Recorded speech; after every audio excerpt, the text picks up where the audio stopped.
Hello students, आज की इस वीडियो में हम पढ़ेंगे क्लास 9th का हमारा चैप्टर चल रहा था force and laws of motion. इससे पहले वाला जो वीडियो है उसके अंदर हमने न्यूटन्स थर्ड लॉ के बारे में पढ़ा और उसके कुछ इंपॉर्टेंट एप्लीकेशंस पढ़े। इस वीडियो में हम पढ़ेंगे law of conservation of momentum. देखिए, ये आपका जो टॉपिक है बहुत ही ज़्यादा इंपॉर्टेंट है, अच्छे से समझिएगा। अगर ये बढ़िया से समझ में आ जाता है तो बहुत सारे जो न्यूमेरिकल्स है इस चैप्टर में ज़्यादा से ज़्यादा न्यूमेरिकल्स आते हैं वो आपको बहुत अच्छे से क्लियर हो जाएंगे, बहुत आसान लगेंगे। तो स्टार्ट करते हैं। Law of conservation of momentum क्या होता है स्टूडेंट? जैसे आपने नाम सुना हो law of conservation of energy. Conservation का मतलब है कोई चीज़ कांस्टेंट रहती है, सेम रहती है, वैसी की वैसी रहती है। अब law of conservation of energy का मतलब होता है आपका जो एनर्जी होता है ना तो उसको क्रिएट कर सकते हैं ना डिस्ट्रॉय कर सकते हैं। एनर्जी को एक फॉर्म से दूसरी फॉर्म के अंदर चेंज कर सकते हैं स्टूडेंट। वैसे ही law of conservation of momentum का मतलब मोमेंटम को ना तो हम क्रिएट कर सकते हैं ना डिस्ट्रॉय कर सकते हैं स्टूडेंट। मोमेंटम जो है ना आपका क्या रहता है, कांस्टेंट रहता है।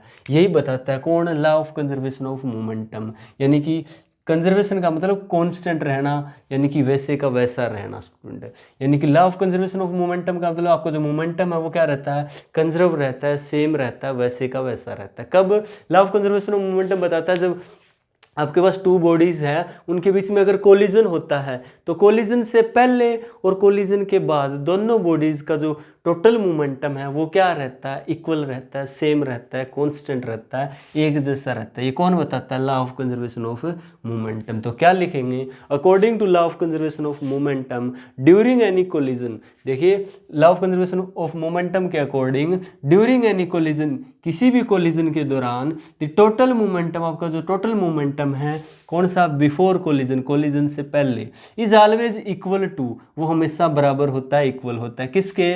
Equal to the total momentum after the collision. आपका जो टोटल मोमेंटम होता है आफ्टर कोलिजन उसके। तो ये होता है आपका laws of conservation of momentum. तो देखिए, जैसे आपके पास यहाँ दिखा रहेगा बिफोर कोलिजन। बिफोर कोलिजन हमारे पास टू बॉडीज थी, इसको नाम देते थे ए, इसको नाम देते थे बी। ये दो बॉल है, बॉल का नाम ए है, ये बॉल इसको नाम दे दिया हमने बी।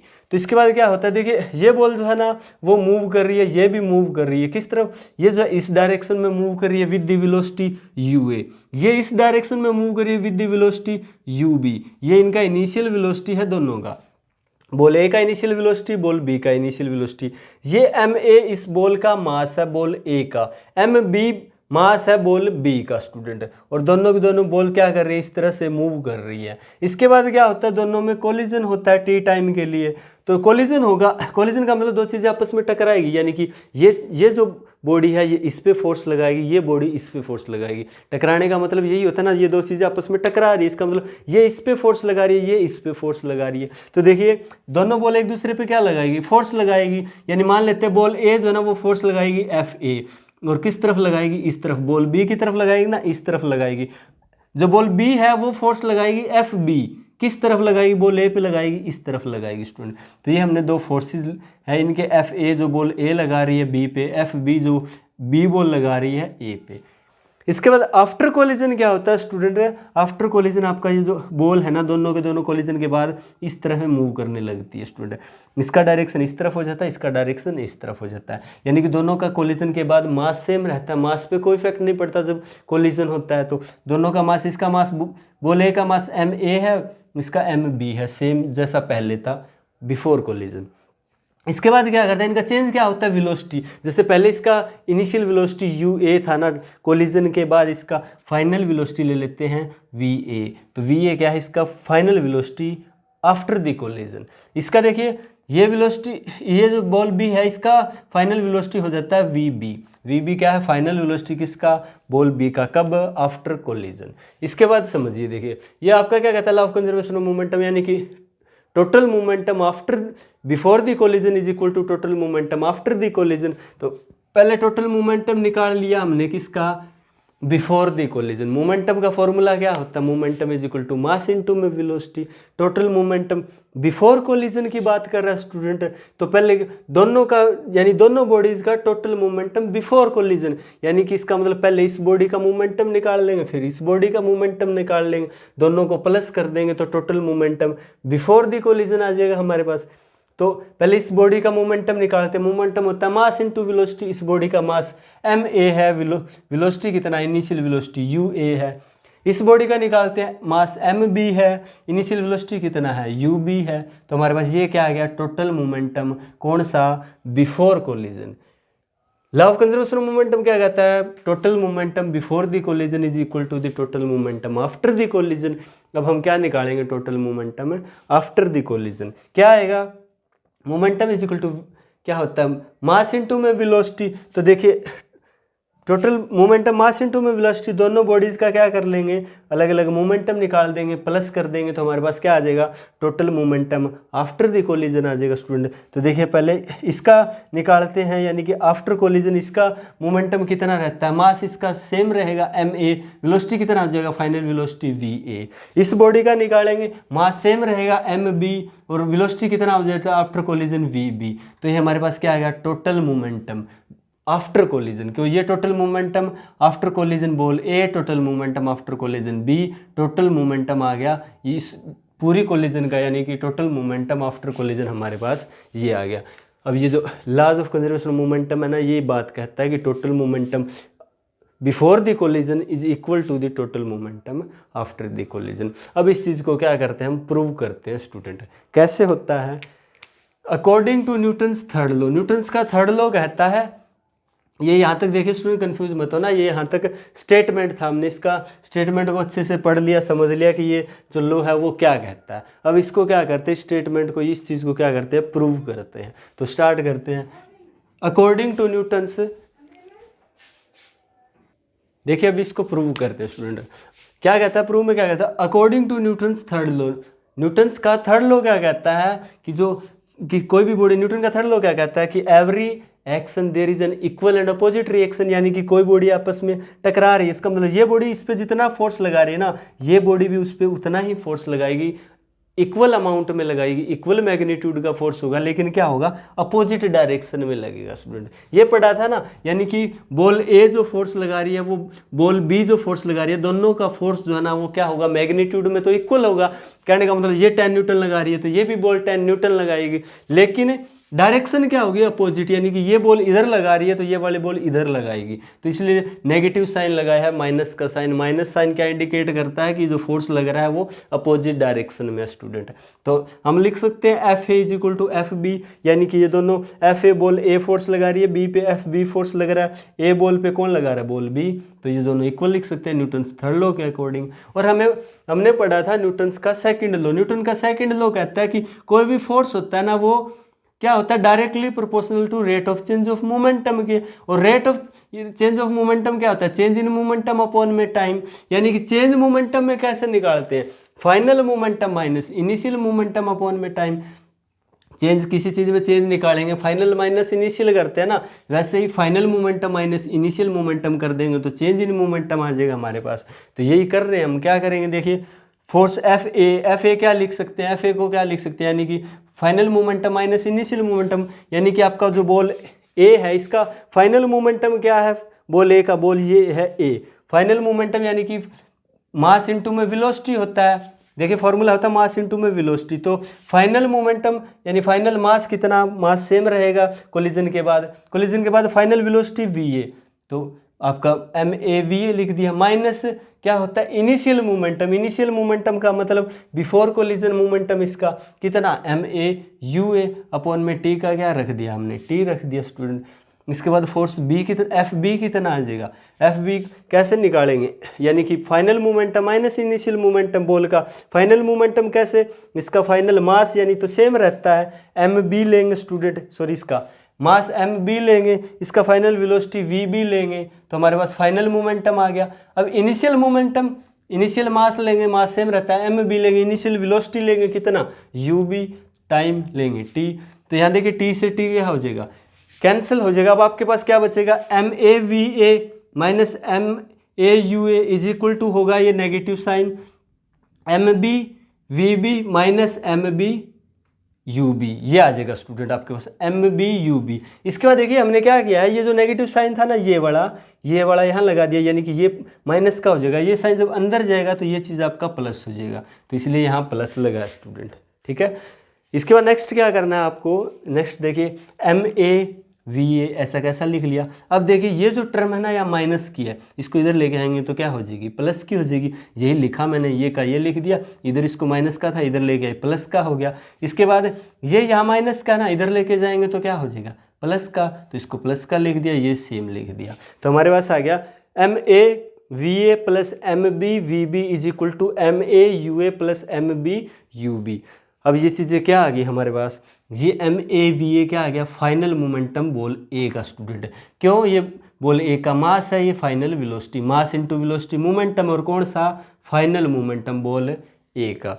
इसके बाद MB VB final momentum of ball B. क्यों, momentum mass into velocity, final mass है बॉडी का और फाइनल वेलोसिटी, यानी कि MB VB क्या आ गया, final momentum of ball B. ऐसे ये क्या आ गया, initial momentum of ball B, क्योंकि इनिशियल वेलोसिटी लग गया, मास इनटू वेलोसिटी क्या होता है, मोमेंटम, और कौन सा, इनिशियल मोमेंटम बॉल ए का। ऐसे ये क्या है, initial momentum of ball B.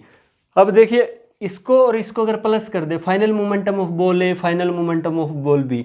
Final momentum कौन से, आफ्टर कोलिजन, तो हमारे पास टोटल मोमेंटम आ जाएगा after collision is equal to किसके, initial momentum of ball A, initial momentum of ball B. Initial momentum मतलब बिफोर कोलिजन, यानी हमारे पास आ जाएगा टोटल मोमेंटम बिफोर कोलिजन। तो यहाँ देखिए total momentum after collision is equal to total momentum before collision, और यही हमें प्रूव करना था student, total momentum before collision is equal to total momentum after collision. तो हमारे पास आ गया इसका प्रूफ। इसके बाद देखिए total momentum of a system remain conserve when no other external force act on this system. कह रहा है टोटल मोमेंटम होता है किसी सिस्टम का, किसी बॉडी का, वो रिमेन कांस्टेंट रहता है, कंजर्व रहता है when no other external force, जब कोई अदर एक्सटर्नल फोर्स जो है वो सिस्टम पे, बॉडी पे एक्ट या अप्लाई ना हो रही हो स्टूडेंट।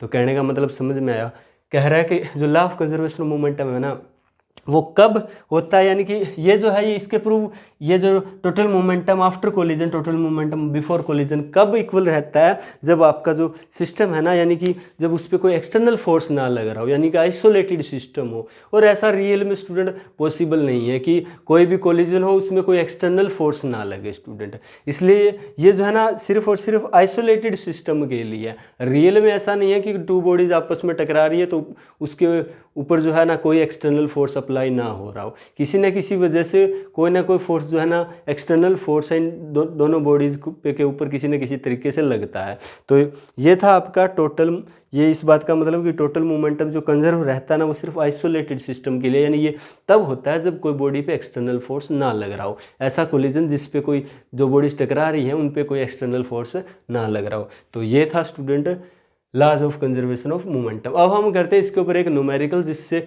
आपको ये जो है आपको पता लग जाएगा इस पे क्वेश्चन किस तरह का आएगा और ये आपको एकदम से बिल्कुल क्लियर हो जाएगा स्टूडेंट। देखिए क्वेश्चन है, a bullet of mass 10 gram is fire from a gun of mass 6 kilogram with the velocity of 300 metre per second, calculate the recoil velocity of the gun. कह रहा है कि आपके पास क्या है, एक गन है स्टूडेंट, और गन कितने का, 6 किलोग्राम वेट का स्टूडेंट, 6 kg का गन है। इसमें से आप क्या करते हो, फायर करते हो, क्या बुलेट निकलता है, कितने ग्राम का, 10 ग्राम का बुलेट है, फायर करते हो निकलता है, और देखिए कितना वेलोसिटी से निकलता है, 300 मीटर पर सेकेंड। तो आपको कहना है recall velocity of the gun. Gun का रिकॉल वेलोसिटी का मतलब जैसे आप फायर करते हो ना तो गन जो है ना पीछे की तरफ मूव करती है, पीछे की तरफ किक लगाती है स्टूडेंट। तो जो गनमैन होता है उसके शोल्डर पे इस तरह से गन आके लगती है, यानी कि आपको वो वेलोसिटी निकालना है। रिकॉल वेलोसिटी का मतलब ये जो गन है वो पीछे की तरफ कितनी वेलोसिटी से जो है ना पीछे की तरफ आएगी स्टूडेंट। तो कैसे निकालोगे, देखिए जो टोटल मोमेंटम होगा ना, आपका जो गन है, गन में से जो बुलेट फायर किया, बुलेट का जो टोटल मोमेंटम है ना वो किसके बराबर है, इस गन के टोटल मोमेंटम के। क्योंकि टोटल मोमेंटम देखिए क्या रहता है, कंजर्व रहता है, सेव रहता है, थोड़ी देर पहले पढ़ा। तो टोटल मोमेंटम जो आपका फायर बुलेट का होगा ना वो टोटल मोमेंटम होगा किसका, गन का, दोनों बराबर होंगे student. Total momentum of the gun is equal to total momentum of the bullet. ठीक है, कैसे करेंगे, देखिए मास ऑफ द बुलेट दिया हुआ है 10 ग्राम। देखिए आप जब भी कोई भी न्यूमेरिकल करते हैं ना आपको पता है सारी चीज़ें ऐसा यूनिट में लेनी पड़ती है। मास ग्राम में दिया हुआ तो इसका ऐसा यूनिट किलोग्राम होता है, तो आप किलोग्राम में चेंज कर लीजिए स्टूडेंट। 10/1000 कर दोगे तो आपके पास 0.01 किलोग्राम आ जाएगा। इसके बाद velocity of the gun, velocity meter पर सेकंड होता है, ऐसा यूनिट सही है, मीटर पर सेकंड में दिया हुआ कितना 300 मीटर पर सेकंड। अब क्या निकालना, मोमेंटम निकालते हैं किसका, बुलेट का स्टूडेंट, और फिर मोमेंटम निकालते हैं गन का और दोनों को इक्वल रख देते हैं। देखिए total momentum of the bullet कितना आएगा, बुलेट का मोमेंटम का फॉर्मूला होता है मास इनटू में वेलोसिटी, तो मास कितना है इसका रख दिया, वेलोसिटी कितना रख दिया, हमारे पास क्या आ गया मोमेंटम किसका, बुलेट का। मोमेंटम का ऐसा यूनिट क्या होता है, किलोग्राम मीटर पर सेकंड लगा दिया पीछे। इसके बाद मास ऑफ द गन कितना 6 kg, रिकॉल वेलोसिटी हम मान के चलते हैं ना, अज्यूम करते हैं कि v है, लेके चलते हैं, ठीक है। तो recoil velocity of the gun is equal to v। इसके बाद इस मोमेंटम निकालेंगे, गन का momentum mass into velocity, mass रख दिया, वेलोसिटी रख दिया, ऐसा यूनिट लगा दिया किलोग्राम मीटर पर सेकंड। इसके बाद क्या, according to law of conservation of momentum, momentum of the bullet is equal to momentum of the gun. तो देखिए मोमेंटम कितना बुलेट का अभी कैलकुलेट किया, यहाँ ये सारी उठा के यहाँ रख दिए। अब मोमेंटम ऑफ द गन ये रहा, अभी कैलकुलेट किया, यहाँ रख दिया। अब सारी वैल्यू इसमें दी हो, सिर्फ v नहीं दिया स्टूडेंट, तो v एक वैल्यू निकाल सकते हैं, v को अकेला छोड़ देंगे, 6 या मल्टीप्लाई में इधर आके डिवाइड में हो जाएगा, तो इसको सोल्व करेंगे तो 0.5 मीटर पर सेकेंड आ जाएगा। ये क्या आ गया, रिकॉल वेलोसिटी आ गया आपका गन का। तो इस तरह से आप निकाल सकते हो, इसको प्रूव करना चाहो तो कर सकते हो। जैसे ये टोटल मोमेंटम है बुलेट का, टोटल मोमेंटम है किसका, गन का, दोनों को सोल्व करोगे, इसका आएगा 3 किलोग्राम मीटर पर सेकंड, इसका भी 3 किलोग्राम मीटर पर सेकंड, तो दोनों से इक्वल आ रहे हैं, यानी हमारा क्वेश्चन सही है। तो इस तरह के क्वेश्चन आते हैं इस पे स्टूडेंट। तो ये था आज का वीडियो स्टूडेंट। अगर वीडियो आपको अच्छा लगा हो, अच्छे से समझ में आया, तो प्लीज़ वीडियो को लाइक कर दीजिए, अपने फ्रेंड्स के साथ शेयर कर दीजिएगा, और अगर अभी तक आपने चैनल को सब्सक्राइब नहीं किया तो प्लीज़ चैनल को सब्सक्राइब कर ले। Thank you students.